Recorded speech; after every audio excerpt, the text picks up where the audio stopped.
Great to be here. Well, I always like to start these conversations getting a sense of familiarity. So how many of you have used Khan Academy yourself? Oh, good. Yes, this is speaking to the choir here. How many of you have children who've used Khan Academy? All right. And how many of you really don't know what Khan Academy is? A few? Good. No, that's why we're here. So I'll talk a little bit about Khan Academy, but obviously this is a conference on AI and speak a lot more about AI. And the story of how all of this started is actually really connected to what we are now trying to do with artificial intelligence. Because one of our key principles, even before generative AI came on the scene, is that it shouldn't be about, oh, you have something cool technological, now let's find a problem that this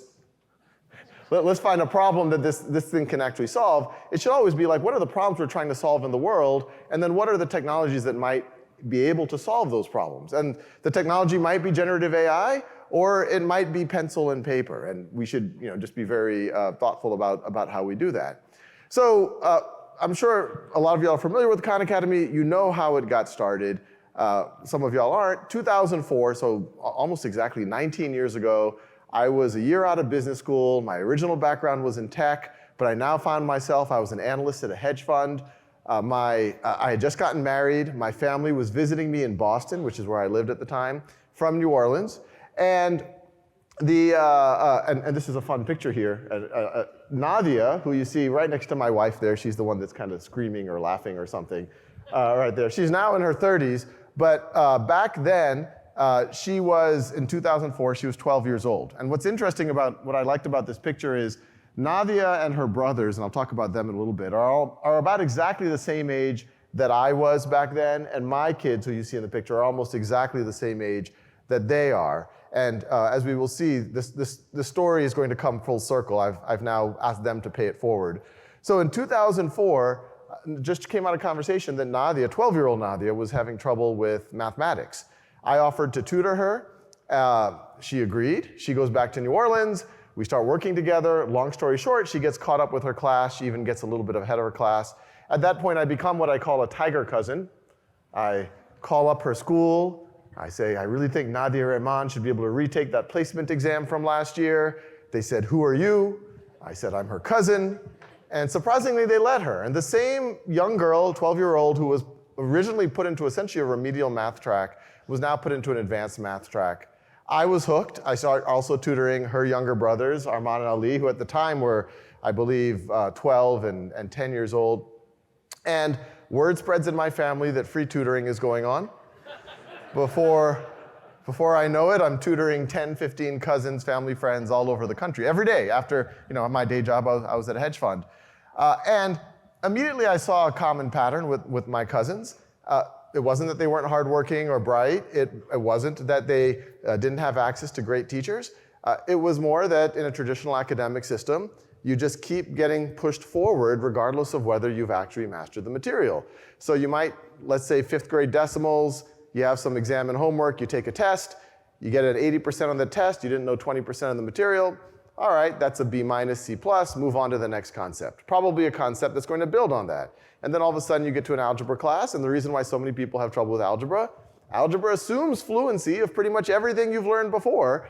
But as we know, because people are just keep getting pushed forward, most people are not fluent in those things. Or if you're in a calculus class, it assumes fluency of algebra and trigonometry and geometry, but most people don't have that fluency. They have those gaps, and there was never any way to address it. So I started with a background in software. I started, just for kicks, writing a little exercise generator so it can give my cousins problems at their own time and pace. I could keep track of what they were learning and what they could master, and so I could dig deeper when I got on the phone with them. And that was the first Khan Academy. It had nothing to do with videos. It was in 2006. A friend of mine said, hey, how are you scaling up your actual lessons? I said, I'm not. He said, well, why don't you record some videos on YouTube? I said, that's a horrible idea. YouTube is for cats playing piano. It is not for serious math. I got over the idea that it was not my idea. I gave that a shot. And my cousin's famous, and I started making content for them that I found that I had to keep repeating. And my cousins famously told me when I asked for feedback that they liked me better on YouTube than in person. I took that, and what they were saying is that they liked, and I think this is going to connect to when we start talking about generative AI, it wasn't that they didn't appreciate me as a human being, and they definitely appreciated me getting on a phone with them several times a week and connecting and asking about their life and being able to dig deeper.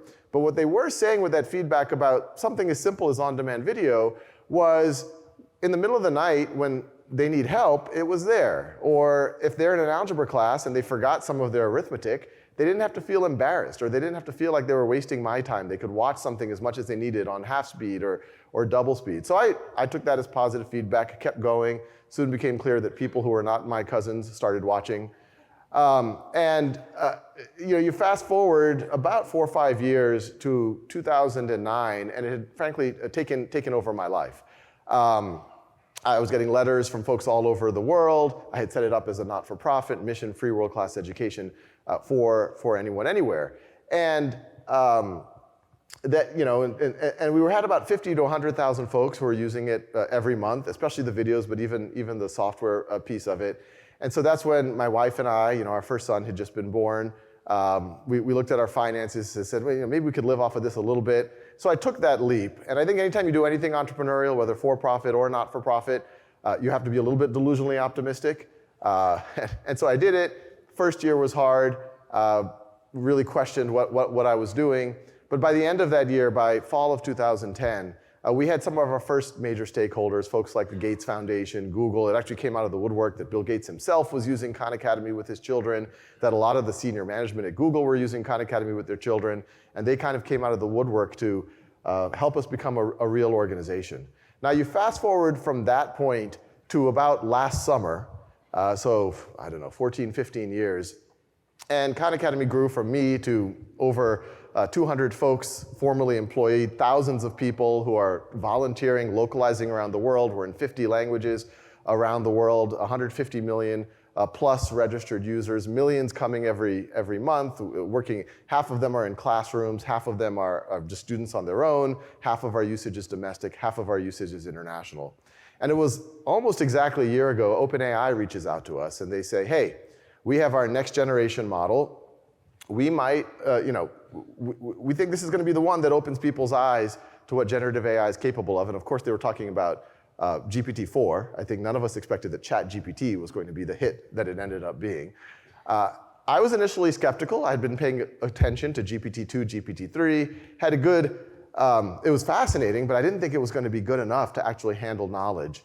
But there was always this idea in the back of my mind, and it goes back to me tutoring my cousins, because the journey so far, it's been, okay, I was able to do a lot when it was just Nadia, or when it was just Arman or Ali. But as I started to have to reach more and more people, the journey of my last 19 years has been, how do I scale more and more and more?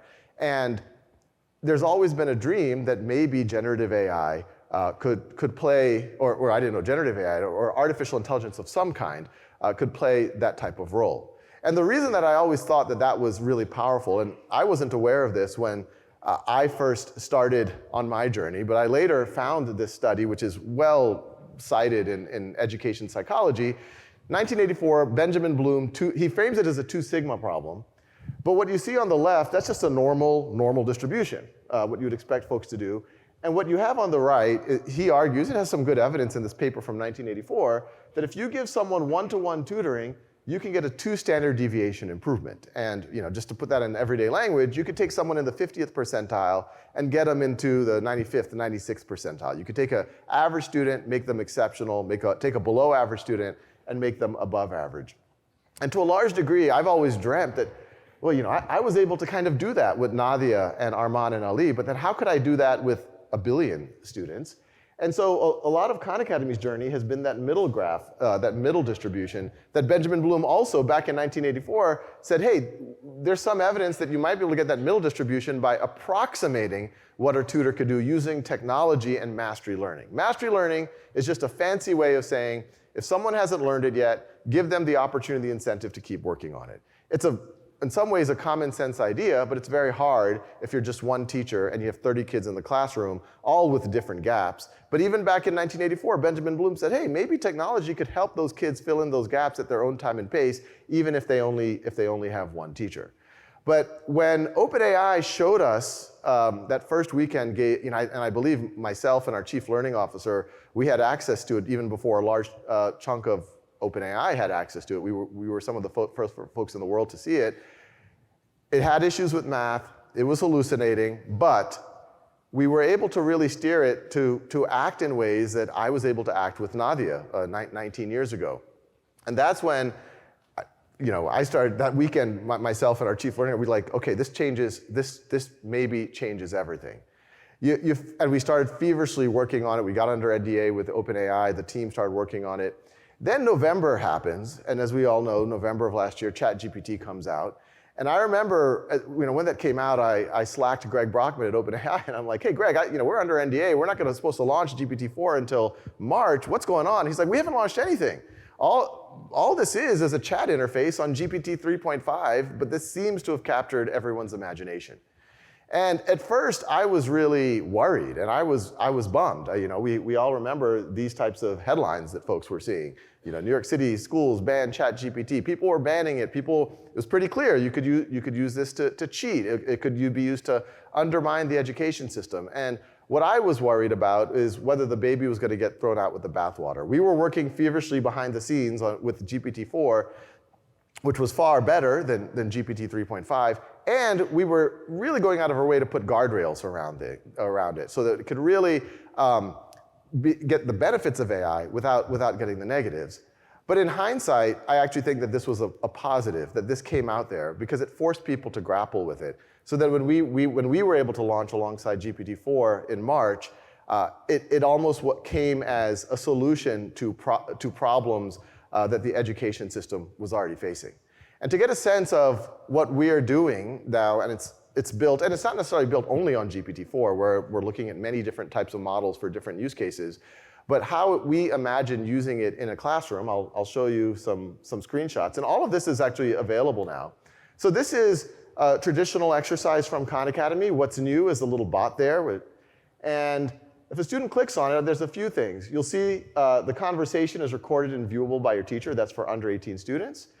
If the student asks to tell me the answer, it won't cheat. It'll say, hey, as your friendly AI tutor, I'm here to help you learn. Let's work through it together. What do you think the first step should be to solve this equation? So it has awareness of what you're doing. So let's say the student makes a little bit of a mistake. Let's see, in this situation, they distributed incorrectly. And I think this is what people are finding very surprising about Khanmigo, even relative to GPT-4. There's been a lot of messages on social media about it. It's like, Khanmigo seems eerily good at math, even compared to the base model GPT-4. And that's not a coincidence. There's a lot that we're doing behind the scenes to make it a lot better at math and to make it act a lot more like a tutor. So we do things like, it's doing what we call AI thoughts behind the scenes, coming up with what it thinks the student should say, compares that to what the student actually says. None of that you see as the user.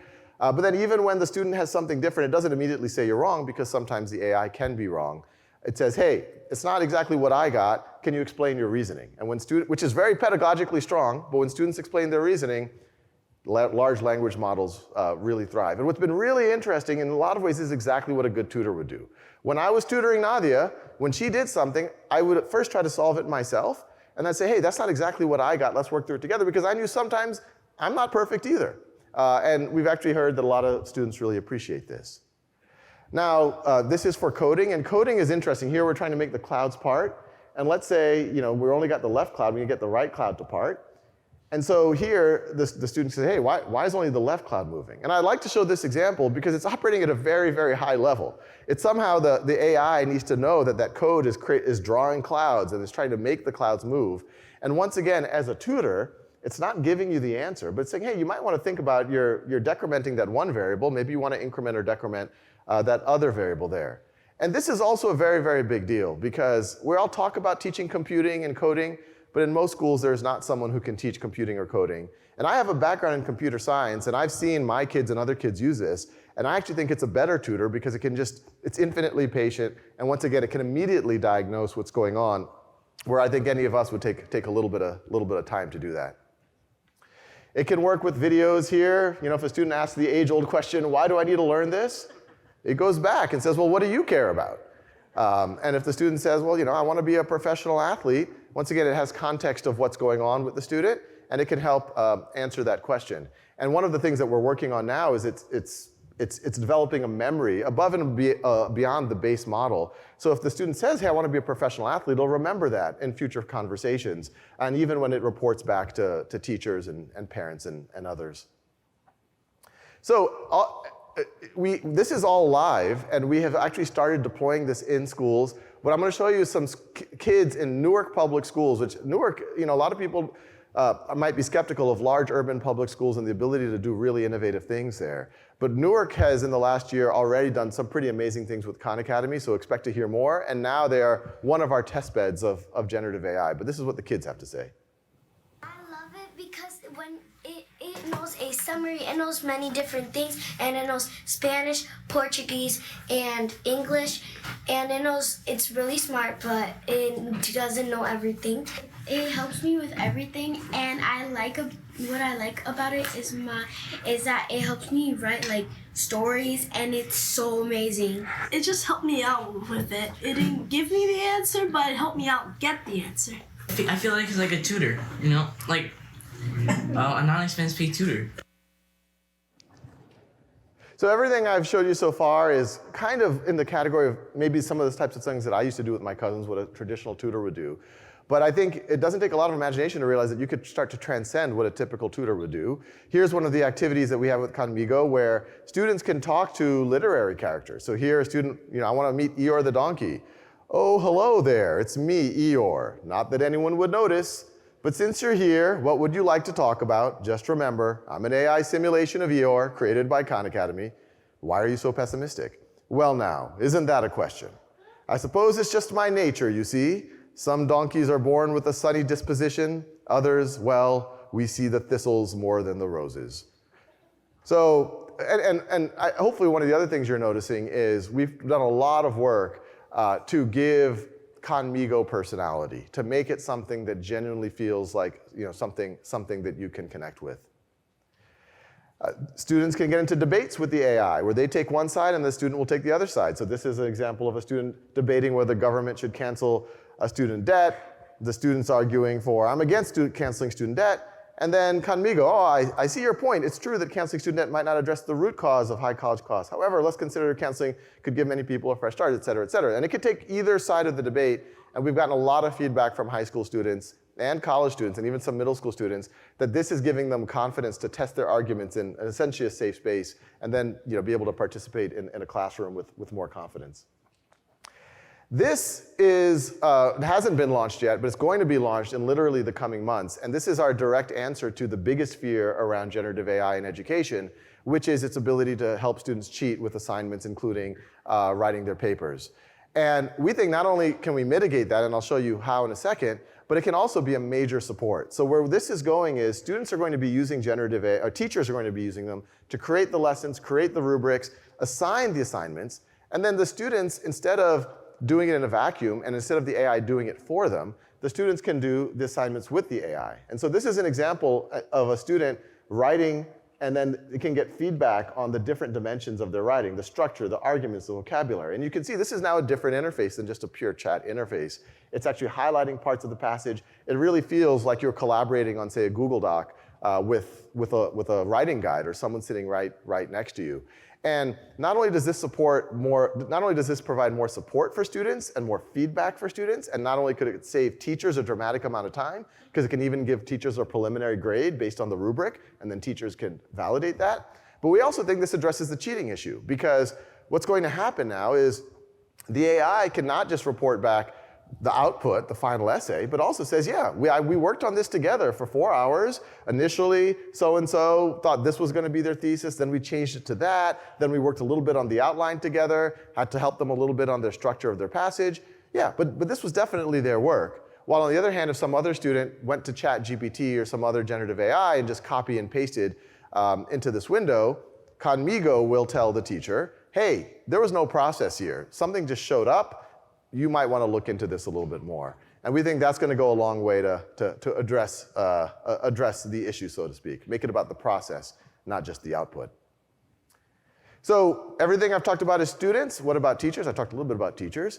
This is a standard exercise on American history on Khan Academy.